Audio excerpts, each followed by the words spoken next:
Boleh. Bismillahirrahmanirrahim. Astaghfirullahalazim allazi la ilaha illa huwal hayyul qayyum wa atubu ilaih. Bismillahirrahmanirrahim. Assalamualaikum warahmatullahi wabarakatuh. Al-Fatihah. A'udzubillahi minasyaitonir rajim. Bismillahirrahmanirrahim. Alhamdulillahi rabbil alamin arrahmanir rahim maliki yaumiddin iyyaka na'budu wa iyyaka nasta'in ihdinas siratal mustaqim siratal ladzina an'amta 'alaihim ghairil maghdubi 'alaihim waladdallin. Amin. Innal hamdalillah nahmaduhu wa nasta'inuhu wa nastaghfiruh wa na'udzu billahi min shururi anfusina min sayyiati a'malina man yahdihillahu fala mudilla lahu wa man yudlil fala hadiya lahu. Asyhadu an la ilaha illallah wahdahu la syarika lah. Asyhadu anna Muhammadan abduhu wa rasuluh. Allahumma salli wa sallim ala hadzal nabiyil karim wa ala alihi wa ashabihi ajma'in. Bismillahirrahmanirrahim. Nawaitu ta'alluma wa ta'lim wa tazakkur wa tazkir wa nafa wal intifa' wal ifadata wal istifada wal haqq wal hatha wa tamassuki bi kitabillah wa sunnati rasulih wa du'a ila al huda wa dalalata al khair ibtighi wajhillah wa mardatihi wa qurbih wa thawabih. Allahumma aftah alaina hikmataka wa anshur alaina min khazaini rahmatika ya arhamar rahimin. Allahumma faqihna fid din wa 'allimna ta'wil bi rahmatika ya arhamar rahimin. Walhamdulillahi rabbil alamin. Amma ba'd. Alhamdulillah. Apa khabar tuan-tuan muslimin muslimat yang dikasihi sekalian? Alhamdulillah. Bersyukur kehadirat Allah Subhanahu Wa Taala, semuanya sihat-sihat walafiat. InsyaAllah pada malam ini kita manfaatkan masa yang ada ini untuk kita teruskan pembacaan kitab daripada Al-Azkar oleh Imam An-Nawawi rahimahullah. Moga-moga kita mendapat keberkatan, mendapat taufik dan hidayah daripada Allah Subhanahu Wa Taala daripada pengajian, pembacaan, pemahaman kita dan amalan-amalan yang kita perolehi daripada kitab Al-Azkar ini insya-Allah. Sidang jemaah sekalian, kita terus kepada muka surat 72. Yang surat 72 iaitu menegur orang yang mengumumkan kehilangan di dalam masjid atau melakukan aktiviti jual beli. Bismillahirrahmanirrahim. Qala al-musannif rahimahullah ta'ala wa nafa'ana bi'ulumi fid darain. Amin. Menegur orang yang mengumumkan kehilangan di dalam masjid atau melakukan aktiviti jual beli. Ini di sini kita dapat satu lagi ajaran Nabi sallallahu alaihi wasallam ataupun hukum-hukum yang boleh kita perolehi daripada pembacaan kita pada malam ini, beberapa perkara lagi. Walaupun sesuatu perkara ini khususnya dalam tajuk ini berkaitan dengan jual beli, wa halallahu al-bai' wa harrama riba. Itu satu arahan untuk melakukan jual beli dan haram riba. Memang Islam menggalakkan kita berjual beli, tetapi ada masa-masa jual beli itu dilarang. Di mana tempat yang dilarang kita berjual beli? Di sinilah yang akan kita bincang pada malam ini, satu hadis Nabi sallallahu alaihi wasallam yang melarang kita ataupun menegur untuk tidak melakukan ataupun membuat aktiviti transaction. Dalam istilah sekarang ini transaksi lah. Transaction kita iaitu berjual beli. Baik, apa hadisnya? Daripada sini kami meriwayatkan di dalam Sahih Muslim daripada Abu Hurairah radhiyallahu anhu, dia berkata, Rasulullah sallallahu alaihi wasallam bersabda, "Man sami'a rajulan yanshuru dallatan fil masjid falyaqul la raddahallahu alaik. Fa innal masajid lam tubna li hadza." Di sini artinya man sami'a rajulan, apabila ataupun sesiapa yang mendengar seseorang yang syurudallatan fil masjid, mengumumkan kehilangan barang lah, kehilangan sesuatu barang ataupun miliknya di dalam masjid, falyaqul, maka Nabi ajar kita katakan kepada dia, la raddahallahu alaika, semoga Allah tidak mengembalikannya kepada kamu. Kan? Jadi maksudnya di sini dilaranglah kita mencari barang kita itu umum dalam masjid. tuan-tuan dan perempuan, ada tak nampak barang saya ini dan ini dalam masjid? Ini dilarang. Kan? Termasuk Jumaat, tuan-tuan dan perempuan ataupun para jemaah, perempuan tak adalah Jumaat kan. Jadi tuan-tuan, ada tak nampak saya punya barang ini yang hilang dalam masjid ni ke, ataupun di luar ke, atau di mana-mana? Itu dilarang. Tak boleh sama sekali nak gunakan masjid untuk tujuan-tujuan itu. Kerana Nabi kata, fa'innal masajid, sesungguhnya masjid itu lam tubna lihada, bukan dibina, didirikan ataupun diadakan untuk tujuan mengisytiharkan, mengumumkan, untuk announcement tentang kehilangan barang. Tak. Itu tak boleh sama sekali. Dilarang sama sekali. Jadi Nabi menegur. Dengan cara mana? La raddahallahu alaik. Allah tak akan kembalikan barang kamu itu. Maksudnya, tak ada faedahnya kamu nak umum hilang barang dalam masjid, kerana Allah tak akan kembalikan barang kamu itu kalau kamu mencari barang itu di dalam masjid. Itu kelebihan masjid. Itu keutamaan masjid. Itu kemuliaan masjid, bukan untuk kepentingan-kepentingan peribadi atau kepentingan-kepentingan duniawi. Kerana barang yang hilang itu milik peribadi, milik seseorang. Dan barang itu pula hanya kepentingan untuk keperluan dunia saja. Dan Nabi kata, bukanlah masjid untuk tujuan itu. Jadi jelaslah di sini kita faham bahawa nak dirikan masjid adalah untuk tujuan lain. Bukan tujuan untuk mencari barang, tapi adalah untuk mendirikan salat.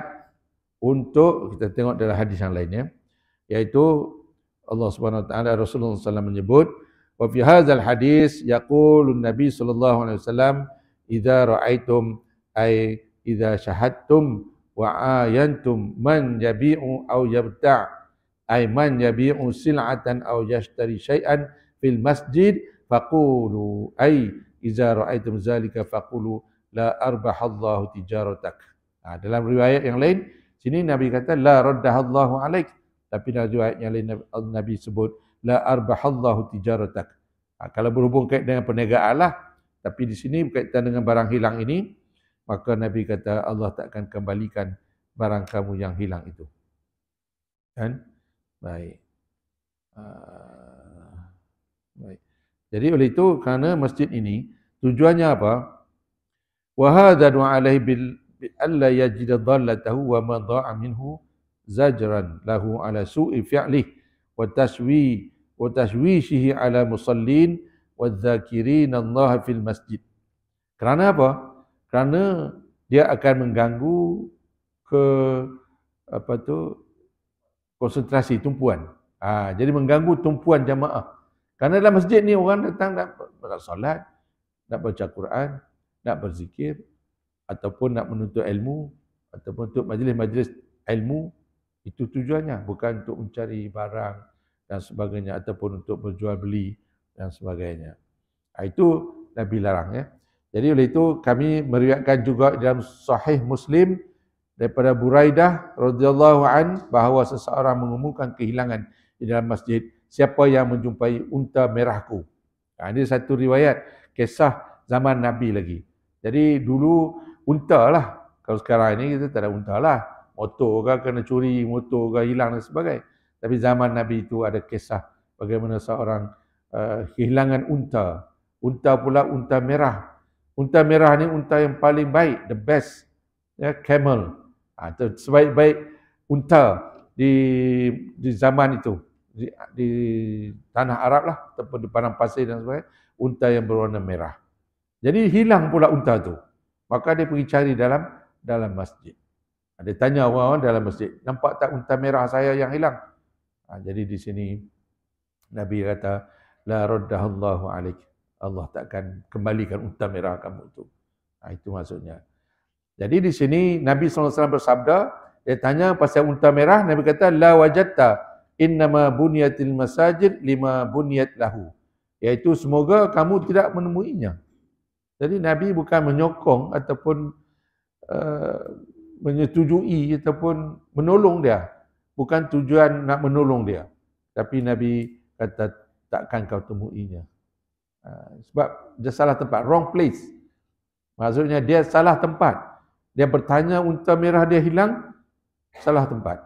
Jadi terus Nabi, seolah-olah Nabi tak direct melarang ataupun menyanggah perbuatan dia, tapi Nabi jawab dengan, kamu takkan dapat baliklah hutang kamu itu. Kenapa?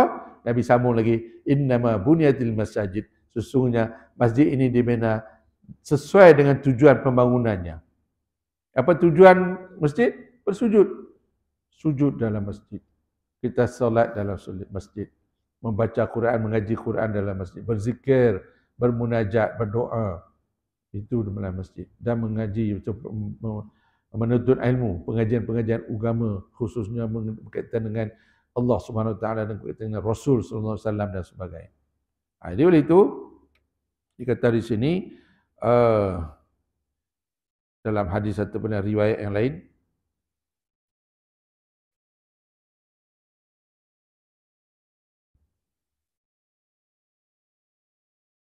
fi hadzal hadis yaqulu Buraidah ibn al-Hasib inna rajulan nashada ay talaba fil masjid faqala man da'a ila jamal ahmar.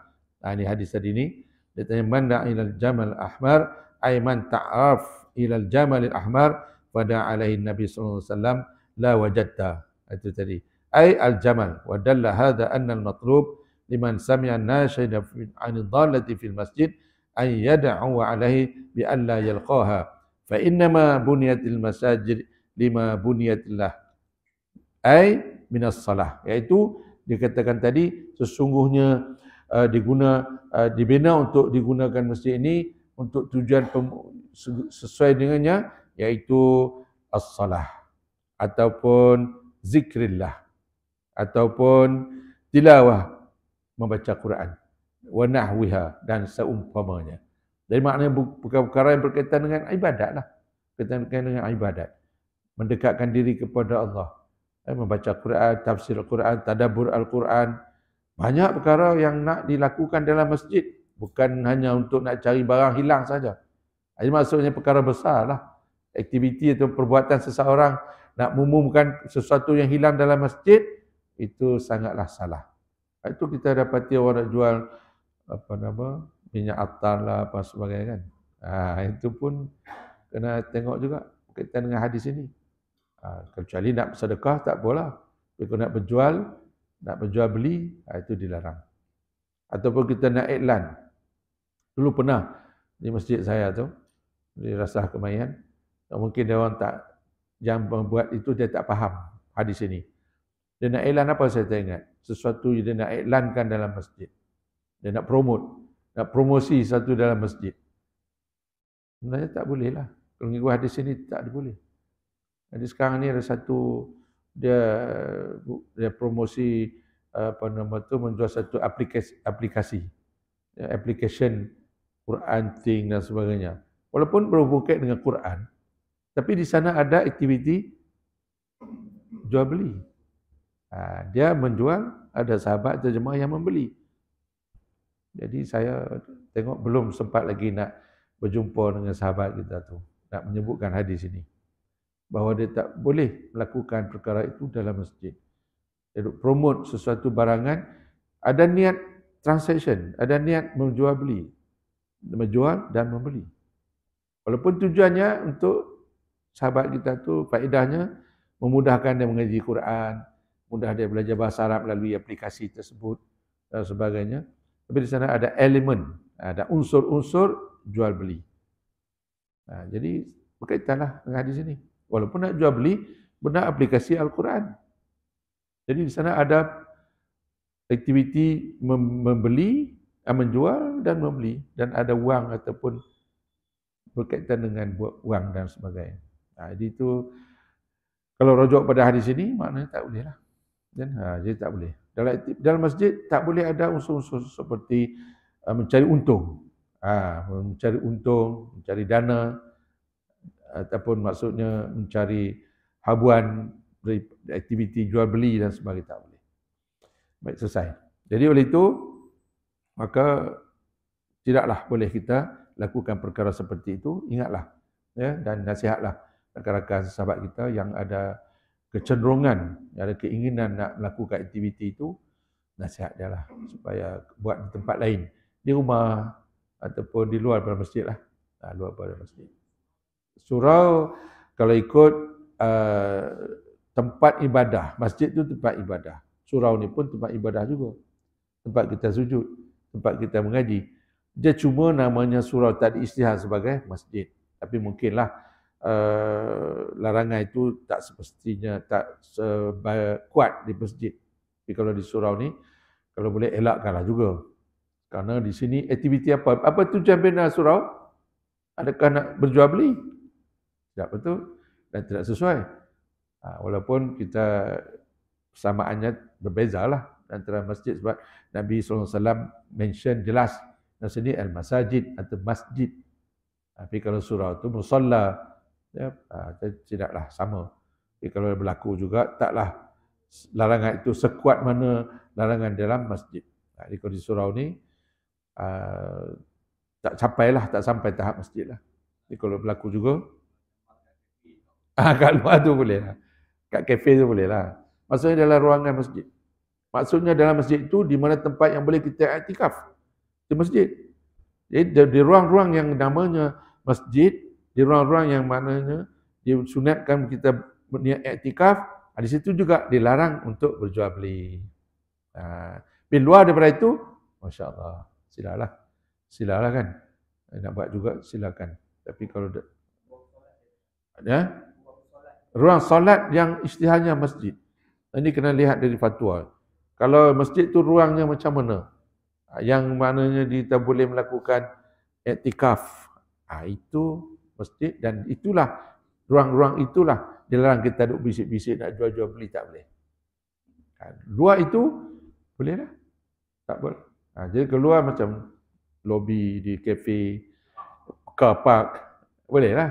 Kan? Politik.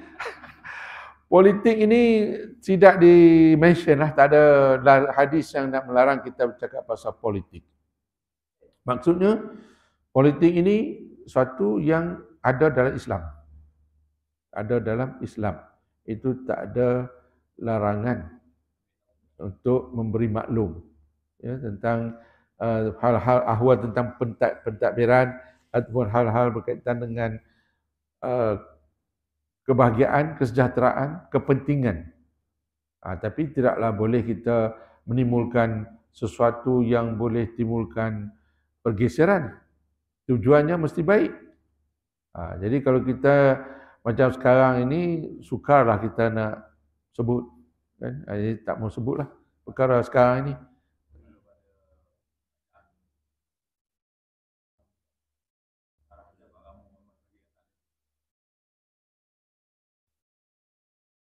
Politik ini dia luas.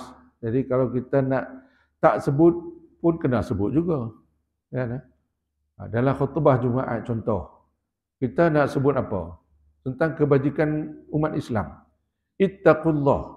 Bertakwalah kepada Allah. Itu satu rukun dalam rukun khutbah. Dan kita nak sebut hal-hal yang lain. Ittaqullah. Bertakwalah kepada Allah. Dan kita nak hurai ayat-ayat Al-Quran berkaitan dengan takut dan takwa kepada Allah. Jadi kalau ada berlaku kemungkaran berdasarkan ayat-ayat Al-Quran dan tafsir, kita kena sebutlah tentang perkara yang dilarang. Sebab di sana tu perkara yang haram adalah haram, yang wajib itu wajib. Ya, perkara yang jelas itu mesti dijelaskan. Jadi di situ pandai-pandailah ya, untuk membezakan ataupun untuk membagi-bagikan. Perbincangan itu mestilah menuju kepada kebajikan umat Islam. Jadi itu saja. Kan? Jadi Nabi pun seorang ahli politik dan Nabi bercakap politik dalam masjid Nabawi. Kan? Jadi bercakap pasal masjid ini, hal-hal yang seperti itu tu kita nak bataskan, tengok jugalah daripada berlaku perpecahan, elakkan daripada bercakap. Tapi yang kalau untuk perpaduan dan untuk kesejahteraan umat, silalah cakap. Kan? Jadi, ya, silakan. Ya.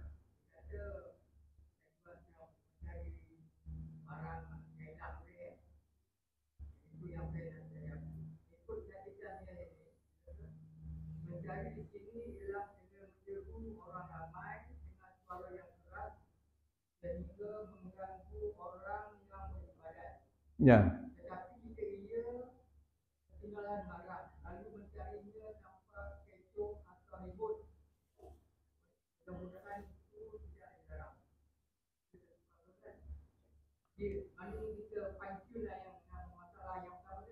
Ya.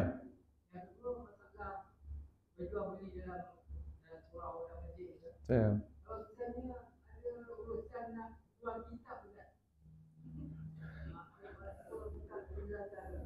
Baik, jadi kita kena jelaslah bahawa soal nak jual kitab dalam masjid, kalau ada niat nak melakukan aktiviti transaction tadi, jual beli, itu sepatutnya tak berlaku lah dalam masjid, kecuali dia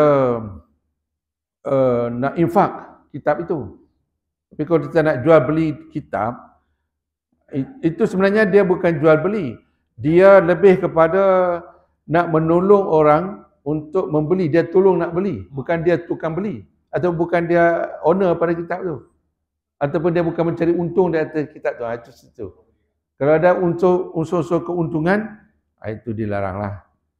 Dan dia ada mencari untung daripada jual beli dia tu tadi.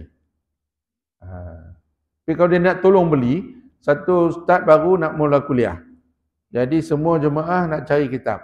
Dia kata tolong listkan nama, nanti saya belikan kitab. Itu bukan jual beli. Itu dia nak tolong orang memiliki kitab itu tadi. Daripada orang pakat beli susah nak beli, baiklah dia tolong belikan ramai-ramai. Itu maksudnya tadi bukan jual kitab. Cuma kita guna istilah dia jual kitab. Jadi tak bolehlah nak jual kitab dalam masjid. Kena berkaitan dengan hadis ni. Dia itu menjual beli tak boleh. Tapi kalau dia nak tolong belikan tak apalah. Ya. Dia nak senaraikan nama ramai-ramai, kita ada kuliah baru, kita siapa nak berhajat nak kitab ini, tulis nama, saya tolong belikan. Tapi kalau dia kata saya ada jual kitab ni, itu jual beli. Jadi oleh itu elakkanlah. Kerana larangan Nabi ni jelas. Kan? Nabi larang untuk kita berjual. Sebab di sana ada satu lagi, dia katakan untuk mengelakkan daripada, dan tak boleh kita adakan satu halaqah ataupun perhimpunan ataupun kita form satu grup dalam masjid. Sedangkan orang lain nak berzikir, orang lain nak beribadah munfaridan secara individu, nak solat sunat, nak iktikaf.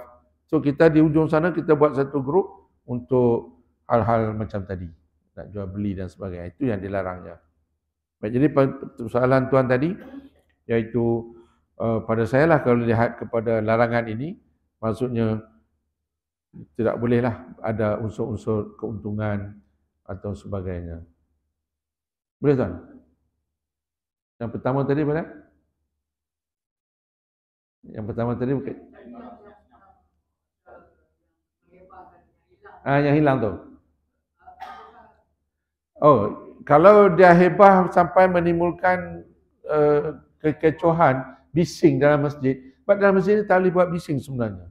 Jadi kalau dia hebah-hebah mencari barang dia, dan saya menimbulkan kebisingan, itu dilarang. Tapi kalau yang soalan tuan tadi, dia cakap cara bisik-bisik, itu pun sebenarnya mengikut hadis ini dilarang juga. Walaupun dia kata dia tidak mengganggu, tapi mungkin itu larangan ini jelas dalam hadis ini. La wajadta innama bunyatil masajid lima bunyat lahu. Karena tujuan masjid dibina bukan untuk tujuan itu. Tujuan jual beli dan tujuan untuk mencari barang. Kan? Wallahu a'lam. Itu yang saya dapat responlah pada soalan tuan tadi. Tapi kalau nak buat juga, tengoklah macam mana. Kalau mengikut larangan ini tak boleh, kalau nak buat juga itu wallahu a'lam. Kan?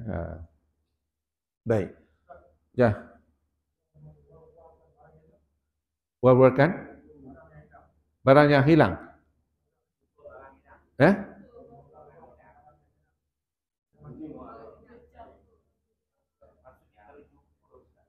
Terjumpa. Oh, dia terjumpa barang hilang. Wah. Itu tak ada masalah. Itu ada bagi satu hukum dalam luqatah, iaitu barang-barang yang hilang, yang kita jumpa kita kena war-warkan dalam masjid selama 3 hari. Dan kalau tak jumpa juga tuannya, kena barang tu lebih bernilai, emas, perak, jam Rolex dan sebagainya, kita kena hantar kepada Baitul Mal. Sehingga tuan dia datang cari, kita pulangkan. Kalau lepas pada beberapa ketika, khususnya dalam 3 hari, ataupun seminggu, ataupun sebulan, tunggu-tunggu tuan dia tak datang jumpa, tak datang tuntut. Jadi kita anggap benda tu barang hilang.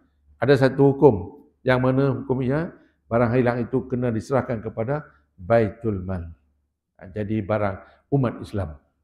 Ataupun nilai dia, ambil nilai dia, serah pada Baitul Mal. Masjid saya tu dekat bilik PA system tu, jam tangan, entah berapa biji pun jam tangan. Semua tak dituntut. Dia tak tahu macam mana nak buat tu.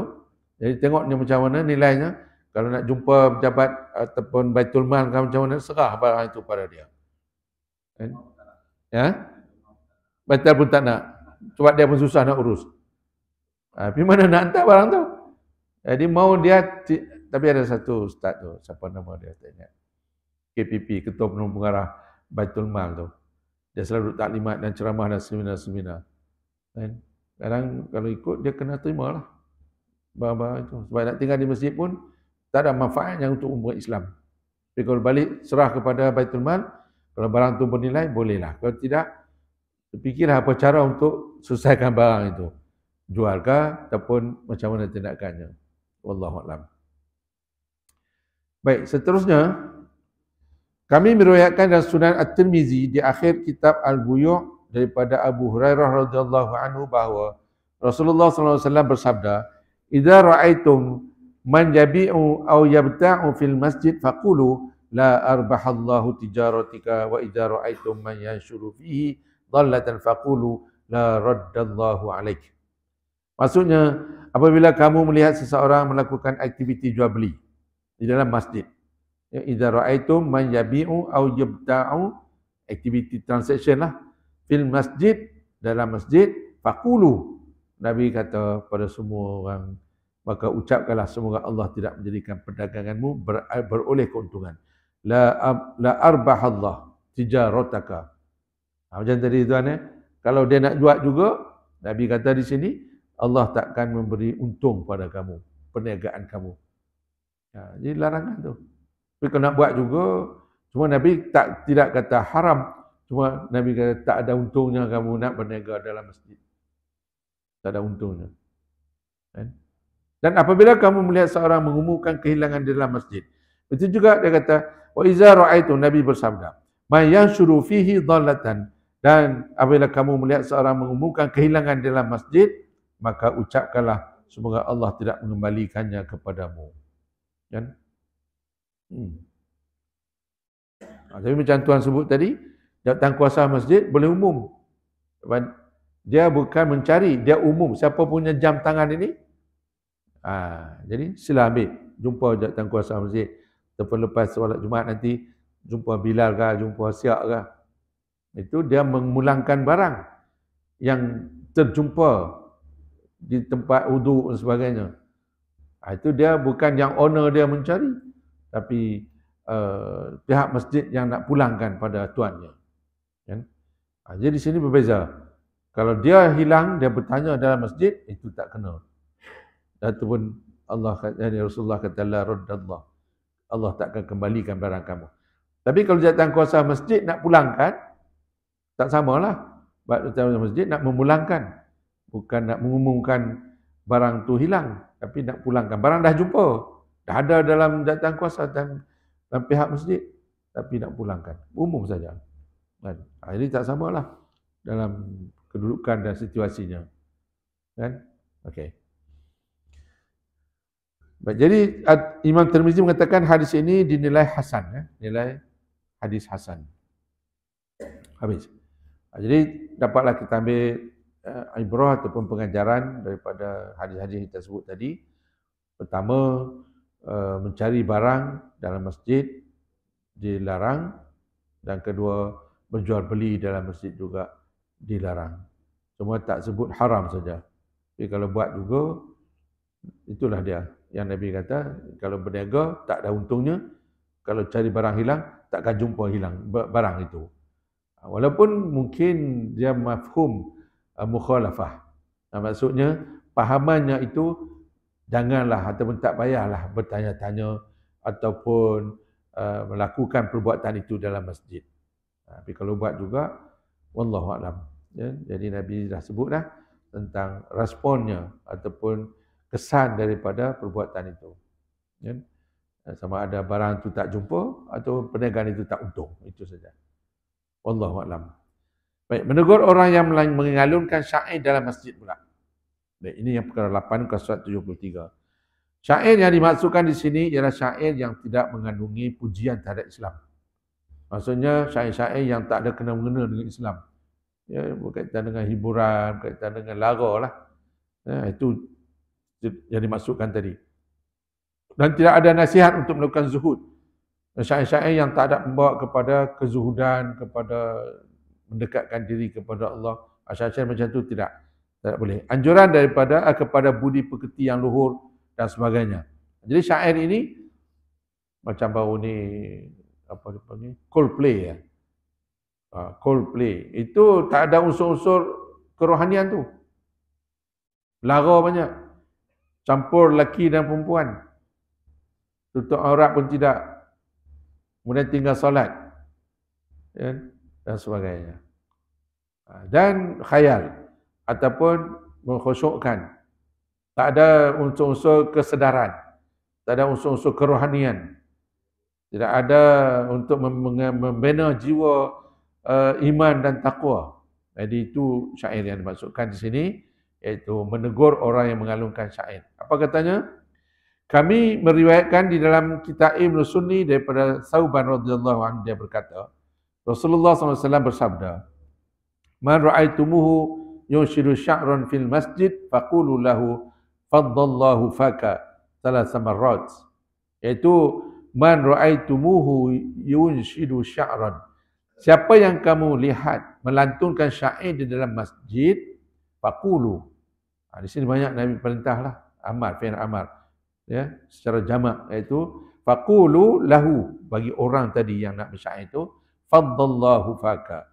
Iaitu katakan pada dia, semoga Allah mengoyak mulutmu. Salah marrat, 3 kali. Faddallahu faka, faddallahu faka, faddallahu faka. Jadi fadda tu koyak. Fa tu, faka tu mulut kamu. Jadi di sini maksudnya tak sesuai dan tidak memberi faedah.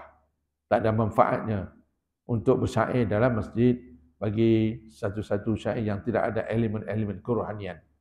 Dan saya jumpa dengan satu fatwa, iaitu berkaitan dengan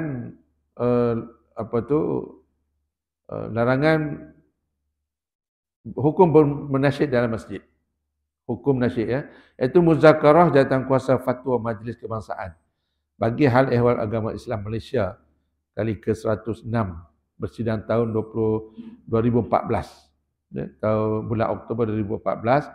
Kedudukan perbuatan zikir sambil memukul gendang atau peralatan muzik lain dalam masjid atau surau muzakarah telah membuat keputusan seperti berikut.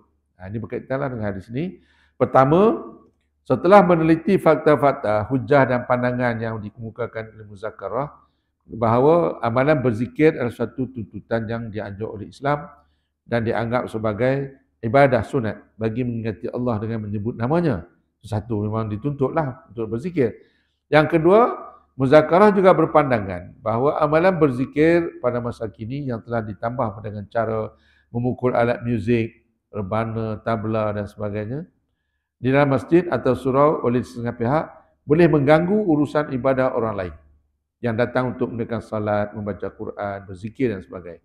Perbuatan sebegini adalah ditegah oleh Nabi SAW berdasarkan sebuah hadis yang diriwayatkan oleh Imam Malik.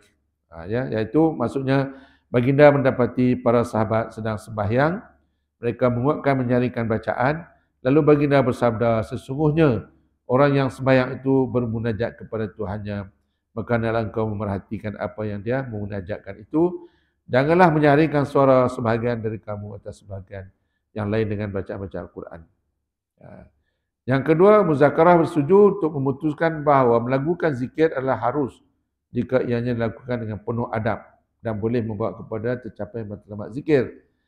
Dan seterusnya dia kata penggunaan alat-alat muzik yang dilarang sehingga melalaikan, menghilangkan tujuan sebenar berzikir di tempat ibadah di surau atau masjid, mengganggu urusan ibadah orang lain, atau majlis yang bercampur antara lelaki dan wanita yang bukan mahram, maka perbuatan zikir sedemikian adalah dilarang oleh Islam.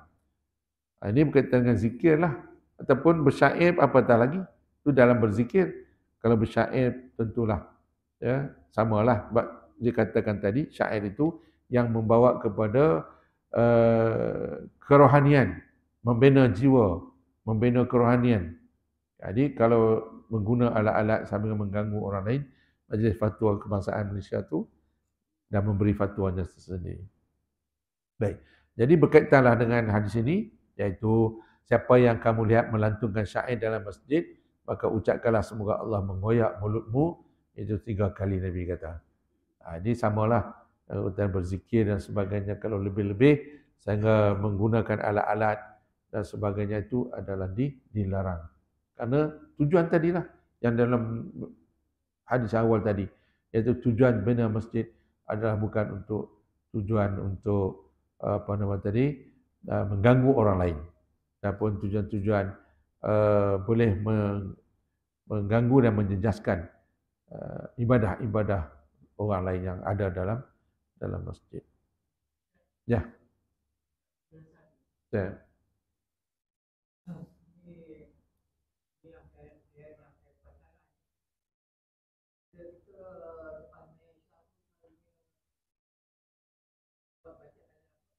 Al-Mulk. Ya. Ya.